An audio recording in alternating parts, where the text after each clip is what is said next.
A veces para mejorar algo tienes que destruirlo primero. Así estaba y quedó así.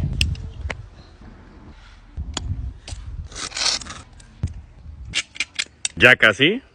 Y así quedó. De una figura de acción pasó a una fingerboard. ¿Pero servirá?